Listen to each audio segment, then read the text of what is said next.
Cuando la Virgen María sintió que su tiempo en la tierra se agotaba, elevó su oración al cielo, llamando a los apóstoles, tal como su Hijo le había enseñado antes de su ascensión. Ahora tenía 63 años, y su corazón, que había latido al compás del amor divino, anhelaba con fervor el momento de su encuentro definitivo con Jesús. Cuando el Salvador aún caminaba entre los hombres, le había instruido en la casa de Lázaro en Betania sobre cómo reunir a sus apóstoles para ofrecerles su última bendición, la cual habría de ser para ellos un tesoro espiritual de incalculable valor. También le había confiado labores sagradas, cuya culminación llenaría su alma de gozo, pues entonces podría unirse a él en la gloria eterna. En aquella ocasión, el Señor dispuso el destino de quienes la rodeaban, a Magdalena la envió a la soledad, donde hallaría refugio en su amor, y a Marta le indicó que habitara en comunidad junto a otras mujeres piadosas. Pero a ambas les prometió que jamás estarían solas, pues su presencia las acompañaría siempre. Así, a través de la oración de María, los ángeles descendieron veloces como el viento, llevando a los apóstoles dispersos el mensaje divino, debían reunirse en Efeso, junto a la Madre del Salvador. Pedro, Andrés y Juan fueron los primeros en llegar. La hallaron reclinada en su lecho, envuelta en la dulce espera de la eternidad. Poco después, acudieron 2 parientes cercanos y 5 discípulos más. Venían agotados por la travesía, apoyados en sus bastones de caminante. Al encontrarse, se fundieron en abrazos largos y silenciosos, donde la alegría del reencuentro se mezclaba con el presentimiento de la despedida. Algunos no pudieron contener las lágrimas. Dejaron sus capas, sus cinturones y sus bolsas de viaje a un lado, y con gesto reverente, ciñeron sus túnicas con anchos cinturones bordados con letras hebreas. Solo entonces, con profunda veneración, se acercaron a María, cuyos labios apenas pudieron pronunciar unas pocas palabras. Ninguno de ellos probó bocado, salvo un líquido que bebían en recipientes que traían consigo. Y aunque su anhelo era velar cerca de ella, no descansaron dentro de la casa. En los alrededores, improvisaron refugios sencillos con telas, ramas de mimbre y esteras, a la sombra de las paredes de aquel bendito hogar. Allí, bajo la inmensidad del cielo estrellado, aguardaban el desenlace sagrado de aquella noche que la tierra nunca olvidaría. Los primeros en llegar dispusieron, con esmero y devoción, un lugar sagrado en la parte anterior de la casa, donde habrían de celebrar la Santa Misa y elevar sus plegarias. Prepararon un altar cubierto con un paño rojo, sobre el cual colocaron otro blanco como símbolo de pureza y gracia. En el centro brillaba un crucifijo de madreperla, delicado y solemne. Pero no era solo una imagen de la cruz, era un relicario, una joya sagrada con 5 compartimentos tallados en su forma. En su corazón, en el espacio central, reposaba el Santísimo Sacramento, mientras que en los otros se guardaban con reverencia el crisma, el aceite, el algodón y la sal. Esta cruz, apenas de un palmo de largo, acompañaba a los apóstoles en sus caminos, colgada de sus cuellos como un signo de sumisión. Fue en ese relicario donde Pedro llevó la comunión a María. Uno a uno, los apóstoles y discípulos se alinearon en 2 hileras, desde el altar hasta el lecho de la Virgen. Y cuando el Santísimo pasó ante ellos, se inclinaron profundamente, como quien se doblega ante la majestad divina. María, sentada en su lecho, recibía a cada apóstol con dulzura infinita. Uno tras otro, se arrodillaban ante ella, y ella, con sus manos cruzadas sobre sus cabezas, los bendecía con una oración cargada de amor y despedida. Lo mismo hizo con los discípulos y con las santas mujeres. Una de ellas, conmovida hasta las lágrimas, se inclinó sobre la Virgen y recibió de ella un tierno abrazo, como un último consuelo. Cuando Pedro se acercó, traía entre sus manos un rollo de la Escritura. Entonces María, con la serenidad de quien ha vivido en íntima comunión con Dios, habló a todos, según lo que su Hijo le había enseñado en Betania.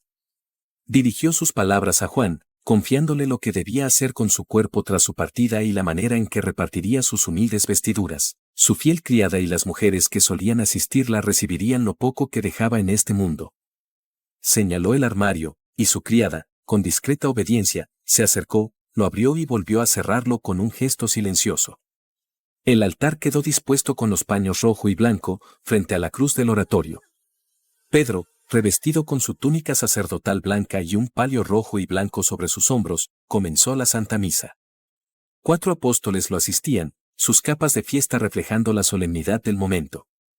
Sobre el altar, Las velas ardían con un resplandor sagrado, pero la lámpara permanecía apagada, como si la misma luz del cielo descendiera sobre aquel lugar. María, sentada en su lecho, se mantuvo en profundo recogimiento, con el alma inmersa en la contemplación. Al llegar el momento, Pedro recibió la comunión y luego la compartió con los demás. Fue entonces cuando Felipe, agotado por la larga travesía desde Egipto, llegó con el corazón desbordado de emoción. Se postró ante la Virgen, y ella, con ternura maternal, lo bendijo. Entre lágrimas, recibió también la Santa Comunión, como quien, después de un largo viaje, finalmente encuentra su hogar. Pedro llevó la comunión a la Virgen María en la Santa Cruz que colgaba de su cuello, reliquia sagrada que resguardaba al mismo Dios hecho pan. Juan, con suma reverencia, le presentó sobre un platillo el sagrado cáliz, pequeño y de un blanco fundido, semejante al que su hijo había tomado en la última cena. Su pie era tan corto que apenas podía sostenerse con 2 dedos. Mientras tanto, Tadeo, con movimientos pausados, oscilaba un incensario que llenaba el aire de un aroma celestial. Pedro, conmovido hasta lo más hondo de su alma, ungió a la Virgen con los santos óleos, administrándole la extremaunción con la misma solemnidad con que aún hoy se otorga a quienes están a punto de partir hacia la eternidad. Luego, con la voz quebrada por la emoción, le entregó la Sagrada Comunión. María, a pesar del peso de sus años y de su cercanía con la eternidad, la recibió erguida sobre su lecho, con la dignidad de una reina, sin apoyarse en nada más que en su propia fuerza interior. Tras un momento de oración, elevó su rostro y, con la misma gracia con la que había recibido el cuerpo de su hijo, tomó el cáliz de manos de Juan. Bebió del sagrado licor con serenidad infinita, aunque no se elevó tanto como cuando recibió la hostia. Después de aquella sagrada comunión, María ya no pronunció palabra alguna. Su rostro, vuelto hacia el cielo, se mantenía hermoso y fresco, como si el tiempo nunca hubiera pasado por su carne purísima. Su habitación pareció disolverse en la luz, ya no se percibía el techo, y la lámpara flotaba suspendida en el aire. Entonces apareció una senda luminosa, un camino de gloria que partía desde María hasta la Jerusalén celestial, ascendiendo hasta el trono de la Santísima Trinidad. A ambos lados de aquel sendero resplandeciente se alzaban rostros innumerables de ángeles, formando un coro solemne de esplendor y júbilo. María alzó sus brazos, su corazón latiendo con un amor indescriptible. Su cuerpo se elevó sobre el lecho, y todo cuanto había debajo quedó perfectamente visible. Desde su interior, una figura radiante emergió, extendiendo sus brazos en un gesto de entrega y ascensión. La luz que la envolvía era de tal pureza que parecía fundirse con la gloria divina. Los coros angélicos descendieron, cerrando su fulgor en torno al alma inmaculada de María y siguiéndola en su glorioso tránsito. Desde el umbral de la eternidad, un cortejo de santos salió a su encuentro: José, su casto esposo, Ana y Joaquín, sus santos padres, Juan el Bautista, Zacarías e Isabel. Sus rostros brillaban con una alegría celestial, pues la Reina de los cielos ascendía hacia su Hijo. Y en lo más alto de aquella ascensión gloriosa, rodeado de un resplandor que superaba toda luz creada, estaba Jesús. Sus llagas, glorificadas y vivas, irradiaban una luz indescriptible, más fulgente que el sol. Con infinita ternura, abrió sus brazos y acogió a su madre en su abrazo eterno. En ese instante de amor divino, le entregó un cetro de realeza y, con un gesto majestuoso, le mostró el universo entero. Entonces, algo maravilloso ocurrió: del purgatorio comenzaron a brotar innumerables almas, como llamas que, al fin, encontraban su libertad. Subían al cielo en un raudal de gracia, liberadas por la intercesión de María. Con certeza, cada año, en la solemnidad de su Asunción, muchas almas devotas de la Madre de Dios hallan la luz y la paz en la gloria eterna. La hora en que la Virgen fue recibida en el cielo fue la misma en que su Hijo entregó su espíritu en la cruz, la hora nona. En ese instante sagrado, el tiempo y la eternidad se encontraron, y la que había sido la humilde esclava del Señor fue coronada como Reina de los cielos. Pedro y Juan, como atrapados en un rapto de asombro sagrado, elevaron sus ojos hacia el cielo. Sus rostros reflejaban el esplendor que contemplaban, mientras que los demás, en una reverencia profunda, permanecían postrados con el rostro inclinado hacia la tierra. En el centro de aquella escena bañada de luz, el cuerpo de María reposaba en una quietud radiante, como si su tránsito no hubiera sido muerte, sino un dulce abandono en los brazos de la eternidad. Sus manos cruzadas sobre el pecho, su semblante sereno, su lecho convertido en un altar de gloria. Los presentes, de rodillas, dejaban escapar sus plegarias entre sollozos, mientras las lágrimas caían como rocío sobre el suelo sagrado que acogía a la Madre de Dios. Más tarde, las santas mujeres, con delicadeza y veneración infinita, cubrieron su cuerpo con una sábana nívea. Luego, reunieron en un rincón todos los objetos que habían acompañado a la Virgen en sus últimos días y cubrieron hasta el hogar con un velo de recogimiento y respeto. Con humildad, se envolvieron en sus mantos y, entre susurros de oración, permanecieron largo tiempo en vigilia, ora de rodillas, ora sentadas, dejando que el silencio también hablara. Los apóstoles, sumidos en una profunda contemplación, cubrieron sus cabezas con la capucha de sus mantos y se dispusieron a orar en coro. 2 de ellos se postraron a la cabecera y a los pies del lecho, como centinelas de lo sagrado. Durante el día, se turnaron 4 veces, y en cada relevo recorrieron el Vía Crucis de María, repitiendo el sendero que tantas veces la Madre había caminado con amor y dolor entrelazados. Mientras tanto, Andrés y Manas trabajaban con dedicación en la preparación de la sepultura.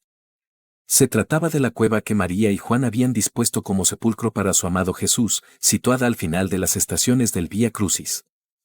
Aunque más pequeña que la tumba del Señor, aquella gruta era un refugio de paz, con apenas la altura de un hombre. Delante de ella se extendía un jardincito, cercado con estacas, y un sendero que conducía hasta la piedra ahuecada que recibiría el sagrado cuerpo. Sobre aquella losa, una pequeña elevación estaba dispuesta para sostener la cabeza de la Madre de Dios en su descanso eterno. Al otro lado, en la colina de enfrente, se alzaba la estación del Monte Calvario. No había allí una cruz de madera, sino solo una señal labrada en la piedra, como un eco imperecedero del sacrificio divino. Andrés, con esmero y fervor, trabajó arduamente en la conclusión de esta obra, y fue él quien colocó la puerta ante el sepulcro, como quien cierra con amor las puertas de un relicario sagrado. Mientras tanto, las santas mujeres se entregaban a la preparación del cuerpo bendito. Entre ellas, una hija de Verónica y la madre de Juan Marcos se distinguían por la ternura con la que servían en aquella última ofrenda de amor. Trajeron hierbas fragantes y esencias preciosas, y con manos cuidadosas iniciaron el embalsamamiento, siguiendo las costumbres de su pueblo. La luz de las lámparas oscilaba sobre sus rostros, proyectando sombras suaves que danzaban en las paredes de la estancia. Cerraron las puertas con discreción, protegiendo aquel momento íntimo de despedida.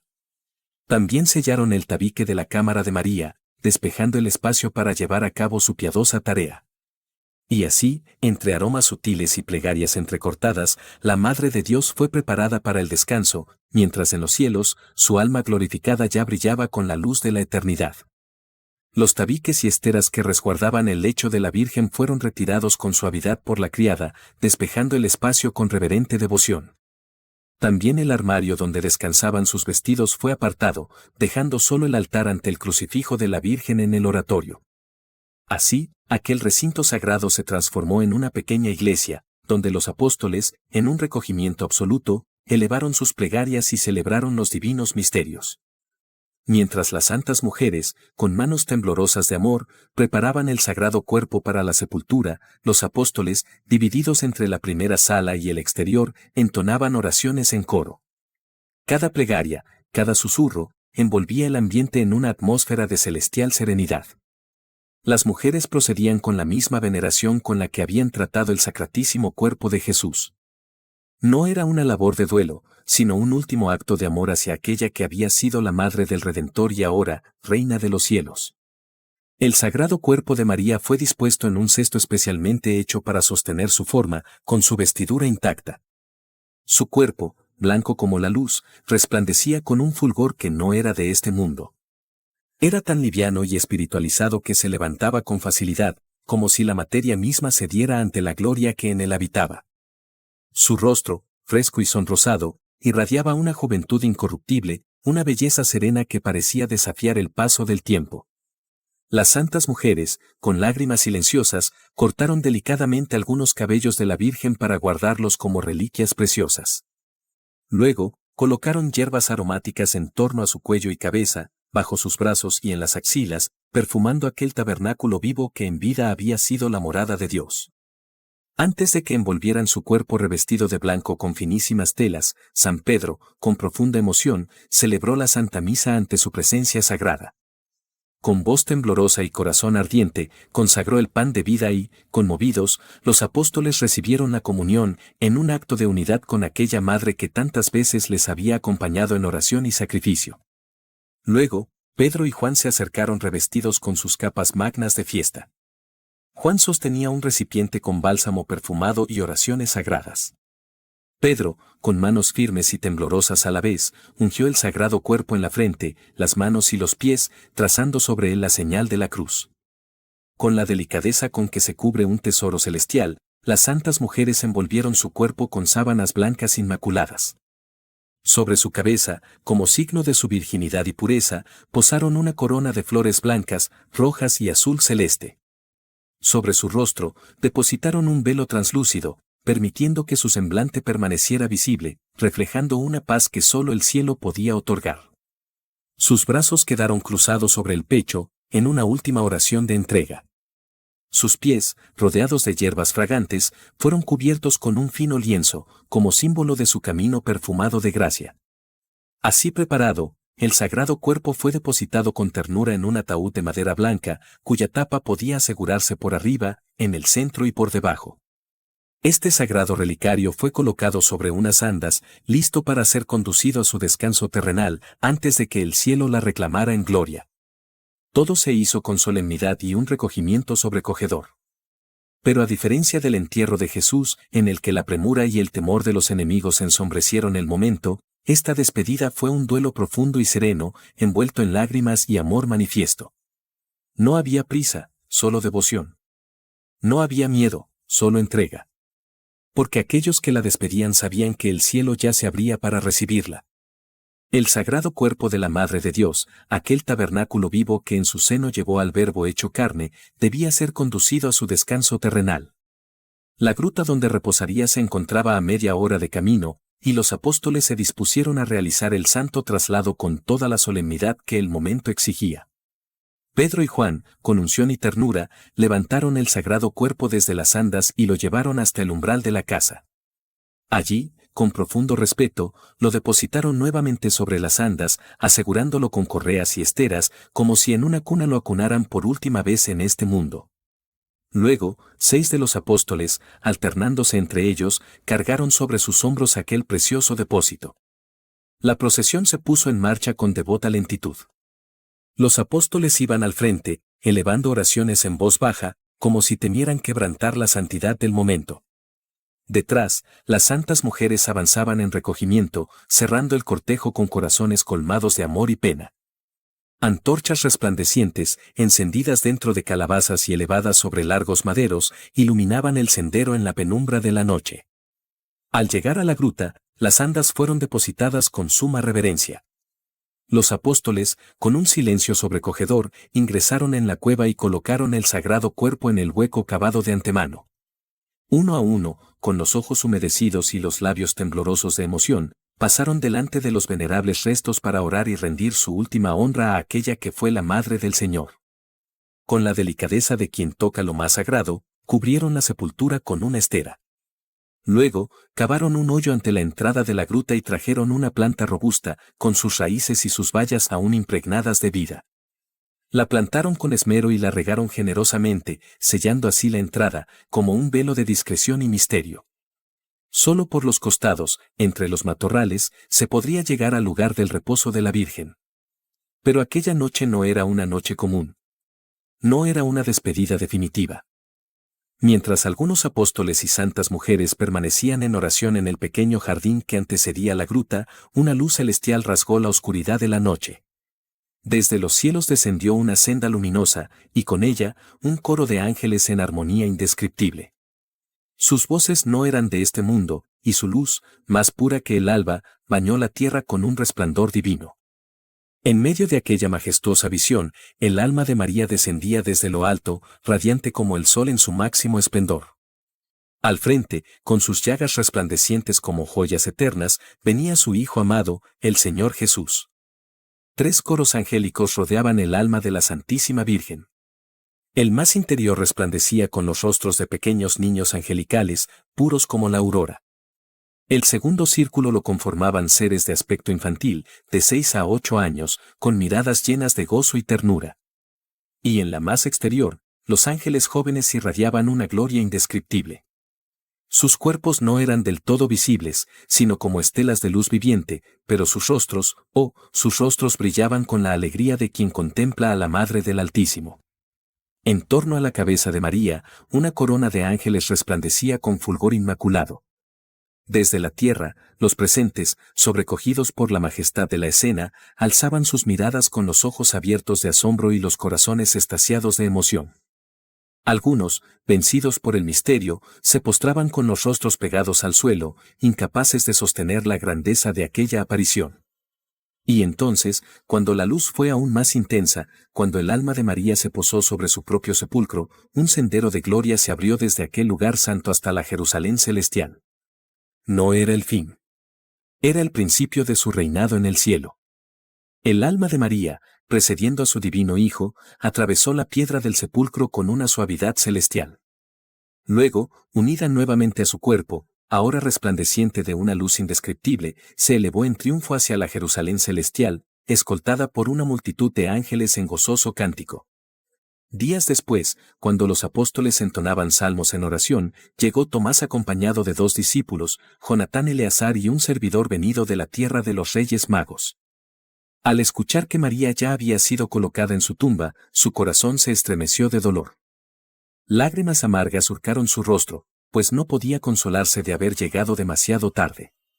Junto a Jonatán, cayó de rodillas en aquel sagrado lugar donde María había rendido su último suspiro. Entre sollozos profundos, elevó su plegaria con el alma conmovida. Los apóstoles, que no habían detenido su canto, acudieron a él con ternura, levantándolo con afecto y rodeándolo con abrazos fraternos. Para fortalecerlo, le ofrecieron pan, miel y una bebida reconfortante. Luego, con lámparas encendidas, lo guiaron hasta el sepulcro de la Madre del Señor. Con reverencia, 2 discípulos apartaron las ramas que cubrían la entrada. Tomás y Eleazar se postraron en oración, mientras Juan, con manos temblorosas, desataba las 3 ligaduras que sellaban el sepulcro. Con solemnidad, apartaron la tapa del sagrado lecho y, al hacerlo, un asombro sobrecogedor llenó sus almas, el sepulcro estaba vacío. Solo quedaban allí las sagradas telas que habían envuelto el cuerpo de María, dispuestas con un orden perfecto. La sábana que había cubierto su rostro estaba delicadamente apartada, y los lienzos que habían sujetado sus manos y brazos permanecían abiertos y acomodados con una armonía que hablaba de un misterio divino. Un estremecimiento de asombro recorrió a los apóstoles. Juan, con la voz quebrada por la emoción, exclamó: «No está aquí». Uno a uno se acercaron al sepulcro, sus miradas anegadas de lágrimas, sus corazones desbordantes de alegría y sobrecogimiento. Alzaron los brazos al cielo, orando con fervor, y postrándose en el suelo, recordaron la luz celestial que había iluminado la noche anterior. Con profunda veneración, tomaron los lienzos y el cajón que había resguardado aquel sagrado cuerpo, llevándolos consigo como preciosas reliquias. Con cánticos y salmos de gratitud, retornaron a la casa donde tantas veces María había orado. Al llegar, Juan colocó los lienzos doblados frente al altar, mientras Tomás y los demás apóstoles se recogían en oración. Pedro, apartándose en un silencio reverente, se preparó para la celebración de los divinos misterios. Poco después, con el corazón encendido de devoción, le vi elevar el santo sacrificio ante el crucifijo de María, mientras los apóstoles, en solemne comunión, oraban y cantaban con almas transfiguradas por el milagro que acababan de presenciar. A menudo veía a los apóstoles reunidos, compartiendo entre ellos los relatos de sus misiones en tierras lejanas. Sus voces resonaban con emoción al recordar los desafíos enfrentados y los prodigios obrados por la gracia divina. Antes de partir nuevamente hacia sus destinos, se encaminaron juntos hacia la sagrada sepultura. Con solemne reverencia, cubrieron la entrada con tierra y obstáculos, asegurándose de que la gruta quedara inaccesible. Sin embargo, dejaron un angosto sendero que conducía hasta la roca, con una pequeña abertura desde donde se podía atisbar el interior. Solo las santas mujeres que habitaban en el lugar conocían este pasaje secreto. Sobre la gruta erigieron una humilde capilla, hecha de madera y esteras, adornada con colgaduras que ondeaban con la brisa. En su interior, un pequeño altar de piedra se elevaba sobre una grada también de piedra. Desde lo alto, pendía un velo bordado con la imagen de María, vestida con el esplendor de su fiesta celestial. El pequeño jardín fue transformado con devoción, los senderos donde ella había caminado en oración se convirtieron en estaciones del Vía Crucis, recorridas entre cánticos y plegarias. El lugar donde la Virgen había tenido su crucifijo, su altar y su aposento, fue santificado como iglesia. La fiel criada de María permaneció en la estancia delantera, velando el lugar con amorosa dedicación. Pedro, antes de partir, dejó allí a 2 discípulos encargados de guiar y sostener a los cristianos que moraban en los alrededores. Tras celebrar una última misa en la habitación de la Madre del Señor, los apóstoles se abrazaron con emoción, sabiendo que sus caminos los llevarían lejos unos de otros. Sin embargo, con el paso del tiempo, algunos regresaron a aquel santuario sagrado, atraídos por el anhelo de oración y recogimiento. Con los años, la devoción se extendió, y en distintos lugares los fieles erigieron capillas inspiradas en la humilde morada de María. El Vía Crucis y el oratorio de su sepultura fueron venerados con amor por los primeros cristianos, que acudían a rezar con corazones encendidos de fe. Cuando todos partieron, solo Juan Evangelista permaneció en la casa, cumpliendo fielmente el encargo que la Santísima Virgen le había dejado. Con delicada reverencia, repartió sus prendas entre la criada y otra mujer que solía ayudar en los quehaceres del hogar. En un modesto armario encontraron reliquias preciosas, vestiduras blancas, velos delicados, colchas y alfombras tejidas con esmero. Entre ellas estaba aquel vestido listado que María había llevado en las bodas de Caná y que solía usar cuando recorría el Vía Crucis. Un fragmento de esa prenda aún lo conservo con profunda veneración. Algunas de estas reliquias fueron destinadas a la iglesia. Con el hermoso velo nupcial de María, de un azul celestial bordado en oro y salpicado de rosas, se confeccionó un ornamento sacerdotal para la iglesia de Betesda. Aún en Roma subsisten fragmentos de estos sagrados vestigios, aunque pocos conocen su verdadera historia. María había llevado estas prendas en los días de su desposorio, y nunca más después. Todo se hizo en el más profundo silencio, con la discreción que la santidad inspira. No había aún la agitación ni la inquietud que perturban nuestros tiempos. La persecución no había desplegado todavía su red de espionaje, y en torno a la comunidad cristiana reinaba una paz serena, como si el mundo mismo contuviera el aliento ante el misterio sagrado que envolvía a la Madre de Dios. Las visiones de Catalina Meric sobre los últimos días de la Virgen María nos desvelan un misterio insondable de amor y entrega, un amor que no conoce límites ni tiempo, un amor eterno. En aquellos instantes finales en la tierra, la Madre de Dios nos ofreció su última enseñanza, la de una vida consumada en la confianza absoluta en Dios, sin reservas, sin titubeos, con el alma rendida a su voluntad.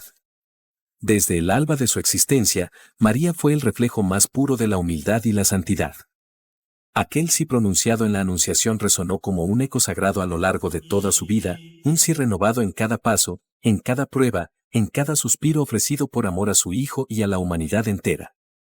Pero es en su despedida, en su tránsito a la gloria celestial, donde comprendemos con mayor claridad la hondura de su misión y su vínculo con cada uno de nosotros. María fue la primera discípula, la primera en recorrer el sendero del amor perfecto. Con su vida nos enseñó que la verdadera grandeza no está en el poder ni en la gloria terrenal, sino en la entrega silenciosa y fiel. Su ejemplo nos llama a preguntarnos, ¿cómo podemos, en nuestra vida cotidiana, reflejar su luz? Ella nos mostró que no hemos sido creados para vivir para nosotros mismos, sino para Dios. Nos enseñó a abrazar la humildad como escudo, a confiar en Él cuando los vientos son fuertes y el camino parece oscuro. En un mundo que nos arrastra con sus distracciones y nos abruma con sus penas, el mensaje de María resplandece como un faro en la tormenta. Desde su partida, sigue hablándonos. Nos llama a no temer al sacrificio, sino a reconocer en él la senda hacia la verdadera vida. Nos invita a mirar más allá del dolor y la incertidumbre, para descubrir en la entrega la promesa de la eternidad. María no se ha ido. Su amor permanece, su enseñanza perdura, y su intercesión nos acompaña hasta el día en que también nosotros seamos llamados a la casa del Padre.